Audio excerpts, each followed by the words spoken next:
Good morning to all. कैसे हैं सब लोग? सब ठीक ही होंगे।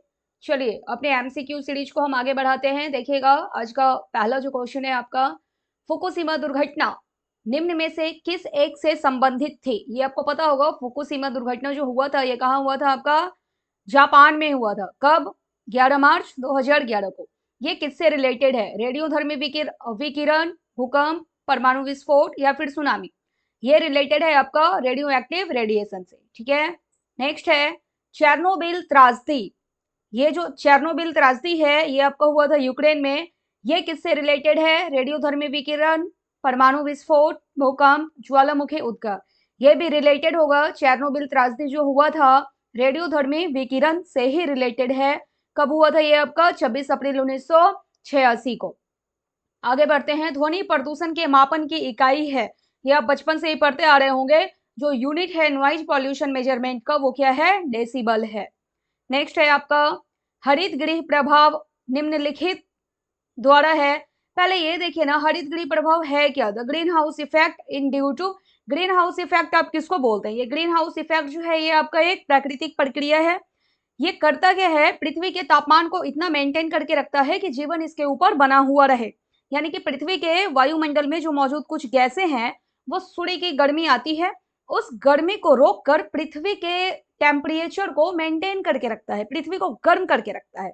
और वो जो गैसें हैं वायुमंडल में, पृथ्वी के वायुमंडल में, उस गैस को आप क्या बोलते हैं? ग्रीन हाउस गैस बोलते हैं। जैसे CO2 है, मीथेन है, वाटर वेपर है। ये नेचुरल जितना भी है तो वो हमारे लिए ठीक है। लेकिन आजकल जो एंथ्रोपोजेनिक एक्टिविटीज हो रही है, एंथ्रोपोजेनिक का क्या मतलब है?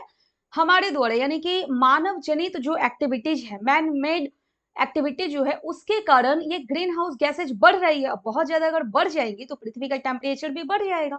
तो ग्लोबल वार्मिंग हो रहा है, इससे वो हमारे लिए क्या होता है? हानिकारक होता है। अब देखिए क्या है ये, the greenhouse effect in due to. समुद्री जल द्वारा पराबैंगनी विकिरण के अवशोषण द्वारा, वातावरण की कार्बन डाइऑक्साइड तथा जल वाष्प द्वारा अवरक्त विकिरण के अवशोषण द्वारा, समुद्री सतहों द्वारा अवरक्त प्रतिबिंबन द्वारा, वनस्पति के अवरक्त विकिरण के अवशोषण द्वारा। आपको ये चारों ऑप्शन में इसकी जो भी अभी आपने बातें सुनी है ग्रीन हाउस इफेक्ट की, आप बता सकते हैं कि इसका ऑप्शन जो है वो क्या होगा?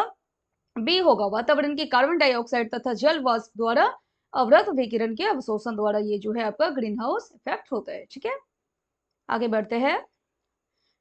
विश्व के निम्न देशों में कौन सा सबसे अधिक हरित गैसों का उत्सर्जन करता है? हरित गैस कौन कौन सी आपकी? CO2, मीथेन, जो अभी आपने ऊपर वाले क्वेश्चन में सुना, वाटर वेपर, ये सब जो है हरित गैसें हैं, ग्रीन हाउस गैसेज हैं। तो सबसे ज्यादा जो है एमिट कौन करता है ग्रीन हाउस को? Brazil, China, India, Indonesia. तो इसमें से ऑप्शन हो जाएगा आपका चाइना। ठीक है।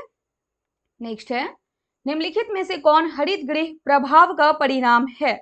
अब इसका रिजल्ट क्या होता है? ग्रीन हाउस जो है वो आपका, ग्रीन हाउस गैसेज आजकल बढ़ते जा रहे हैं, तो इसका रिजल्ट क्या होगा? तापमान बढ़ रहा है, औद्योगिक विकास होगा। ग्रीन हाउस प्रभाव जो है उससे औद्योगिक विकास होगा, जनसंख्या वृद्धि होगा। उपर्युक्त में से कोई नहीं। आपको क्या लगता है? ग्रीन हाउस गैसेज जैसे जैसे बढ़ते चले जाएगी वैसे वैसे आपका ग्लोबल वार्मिंग भी जो है वो बढ़ता चला जाएगा। तो आंसर क्या बनना चाहिए? तापमान का बढ़ना, राइज इन टेम्परेचर। नेक्स्ट है, निम्न में से कौन सी हरित प्रभाव गैस ऐसी है जिसका समस्त उत्सर्जन मानव जनित है? यानी कि आपको एक ऐसा ग्रीन हाउस गैस के बारे में बताना है जो नेचुरली नहीं है। ठीक है, उसका जो वो जो एमिट होता है गैस, वो एंथ्रोपोजेनिक एक्टिविटीज के कारण होता है। यानी कि ह्यूमन की कुछ एक्टिविटीज है उस कारण से एमिट होता है, वायुमंडल में जाता है। ऐसी कौन सी गैस है? देखिएगा, among the following greenhouse gases the emission of which is entirely anthropogenic। anthropogenic का क्या मतलब है? मैन मेड, ह्यूमन एक्टिविटी जिसको आप बोलते हैं। Methane, CFC chlorofluorocarbon, nitrous oxide या फिर हाइड्रोजन सल्फाइड। तो इसका आंसर क्या होगा आपका? क्लोरोफ्लोरोकार्बन।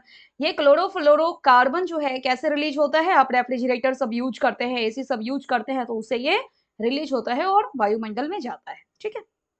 नेक्स्ट है, धान के खेत से कौन सी गैस उत्पन्न होती है? अब ये आप बताइए, धान के खेत से कौन सी गैस उत्पन्न होती है? ये भी आपने पढ़ा हुआ होगा कहीं ना कहीं।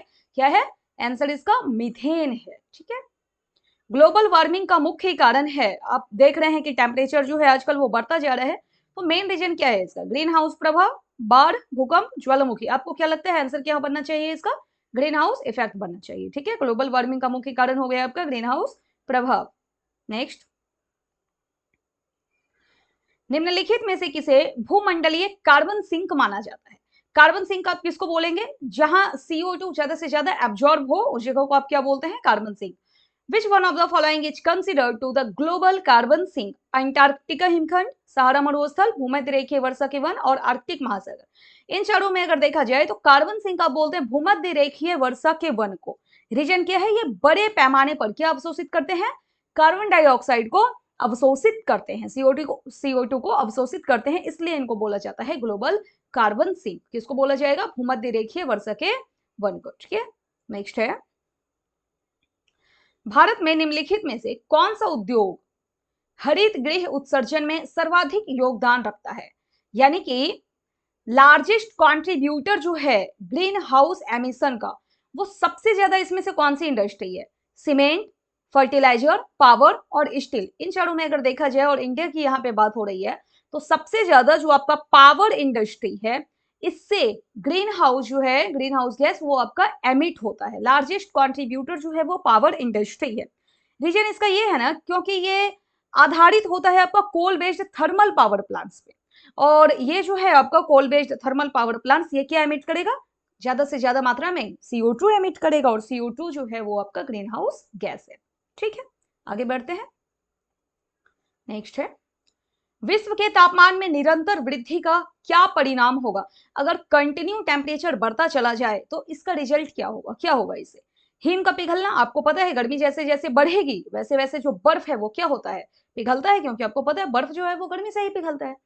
समुद्र तटीय भागों का जलमग्न होना। अब अगर हिम पिघलेगा, मान लीजिए कोई भी पहाड़ सब है, ग्लेशियर है, बर्फ पिघलेगा तो पानी फाइनली वो कहाँ जाएगा? समुद्र में जाएगा। तो समुद्र का जो लेवल है वो धीरे धीरे क्या हो जाएगा? बढ़ता चला जाएगा, यानी कि राइज हो जाएगा आपका सी लेवल में। नेक्स्ट है समुद्रों के जल स्तर का ऊपर उठना, ये ऊपर उठेगा। और ये सेकंड वाला क्या था? समुद्र तटीय भागों का जलमग्न होना, यानी पानी जैसे जैसे बढ़ेगा, एक तो पानी इधर उधर भी बढ़ेगा, तटीय भागों में भी बढ़ेगा, और पानी का जो लेवल है वो ऊपर भी उठेगा। यानी कि अभी जैसे कि मान लेते हैं कि बहुत सारे एरिया जो है वो बाढ़ग्रस्त है, इवन मैं भी बाढ़ में फंसी हुई हूँ फिलहाल। तो ऐसे वाले जगह में क्या होता है, अगर पानी ज्यादा आता है तो पानी इधर उधर के गांवों में तो जाता ही है, और साथ ही साथ पानी की जो ऊंचाई है वो बढ़ते चले जाती है। तो अगर हिम पिघलेगा तो इधर उधर भी पानी जाएगा, समुद्र के तटीय भागों में भी, और पानी का जो लेवल है वो भी बढ़ेगा, समुद्र के जलस्तर का ऊपर उठना। यहाँ पे बोल रहा था आपको विश्व के तापमान में निरंतर वृद्धि का क्या परिणाम होगा? तो ये सब कुछ होगा, ABC। आंसर आपका क्या बनेगा यहाँ पर? उपर्युक्त सभी। ठीक है, नेक्स्ट है, नीचे दो कथन दिए हुए हैं। ठीक है, एक आपका असर्शन होगा, एक रीजनिंग है, आपको बताना है। चलिए पहला वाला जो कथन है वो पढ़ते हैं। ओजोन छिद्र केवल दक्षिण ध्रुवीय क्षेत्र के ऊपर दिखाई पड़ता है, ये बातें तो आपकी ठीक है। यहाँ पे जो लेयर है वो पतला हो गया है। ओजोन नष्ट करने वाली गैसें पूरे समताप मंडल में उपस्थित रहती है, ये भी बातें आपकी सही है। तो ए भी सही है और आर भी सही है। इसका ऑप्शन देखिए, both A and R are true. ठीक, नेक्स्ट है, consider the following human activities. ये जो मानवीय क्रिया है उसके ऊपर आपको विचार करना है। पहला दिया हुआ है एग्रीकल्चर, दूसरा दिया हुआ है फिशरीज मत्स्य पालन, तीसरा दिया हुआ है पशुपालन। भूमंडलीय तापन के संदर्भ में, यानी कि जो आपका भूमंडल है वो गर्म हो रहा है, ग्लोबल वार्मिंग हो रही है, के संदर्भ में से उक्त में से कौन हरित गृह गैसों का स्रोत है? यानी ग्रीन हाउस गैसेज जो है इसमें से किससे एमिट होता है, किससे रिलीज होता है? देखा जाए तीनों का ही कंट्रीब्यूशन है, लेकिन सबसे ज्यादा कंट्रीब्यूशन जो है आपका वो कृषि का है और पशुपालन का है। मत्स्य पालन का जो कंट्रीब्यूशन है वो बहुत नगण्य है। ठीक है, आंसर आपका बन जाएगा यहाँ पे ऑप्शन 1 एंड 3। देखिए कहां पर है ये, ऑप्शन 1 एंड 3 ये वाला हो गया। ठीक, आगे बढ़ते हैं। ग्रीन हाउस प्रभाव का आशय है, ग्रीन हाउस इफेक्ट की जो भी कहानी थी वो आपने ऊपर वाले क्वेश्चन में सुन ली है। ग्रीन हाउस प्रभाव अब ये क्या है, अब आप बताइए। ABCD चार ऑप्शन है दिया हुआ। सौर ऊर्जा की अंतर्वाही वृद्धि के कारण पृथ्वी का गर्म होना, जीवाश्म ईंधन के बढ़ते उपभोग के कारण पृथ्वी का गर्म होना, वनीकरण के कारण पृथ्वी का हरा भरा होना, प्राकृतिक जंगलों की सुरक्षा द्वारा पृथ्वी का हरा भरा रहना। भाई C और D तो होना है नहीं।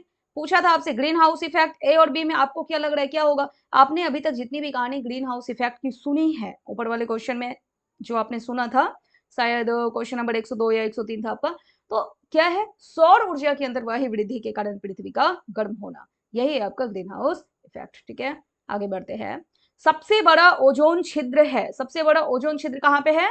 अंटार्कटिका के ऊपर है, अंटार्कटिका में देखने को मिलता है। ठीक है, नेक्स्ट है, भारत में वन संरक्षण अधिनियम पारित हुआ था।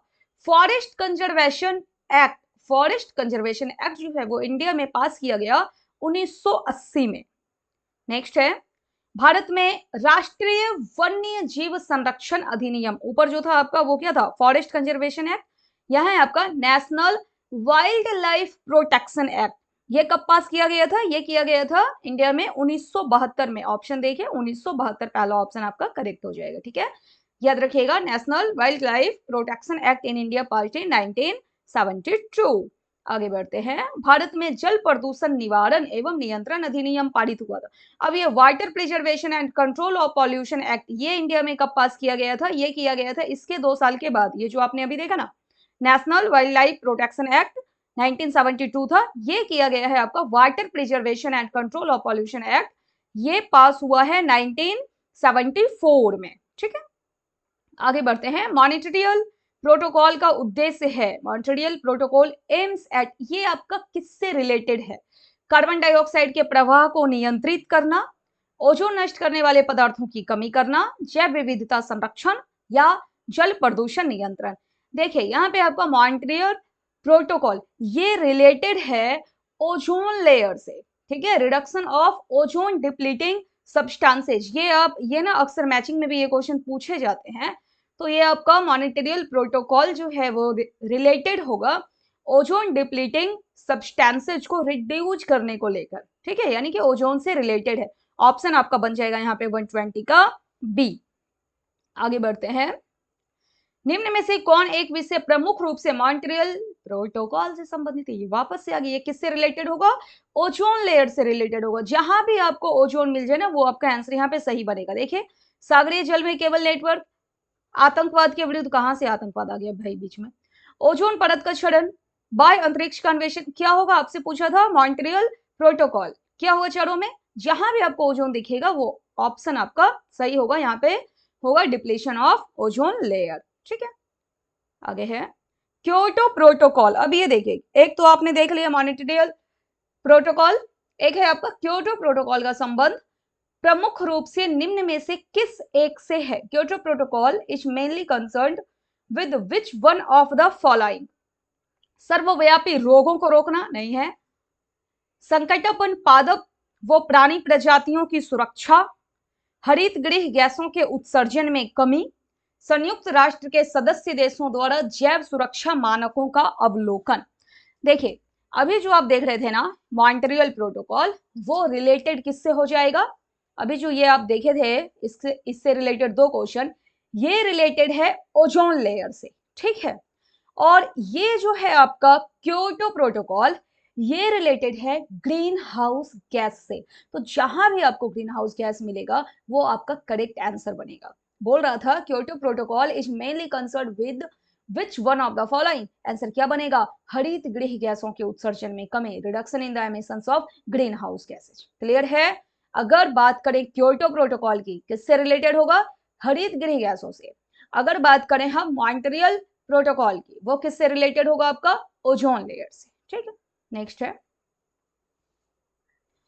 निम्नलिखित में से किस वर्ष क्योटो प्रोटोकॉल किससे रिलेटेड है, ओजोन लेयर से ना, नहीं, ओजोन लेयर से तो मॉन्ट्रियल प्रोटोकॉल, क्योटो प्रोटोकॉल किससे, ग्रीन हाउस गैस से रिलेटेड है।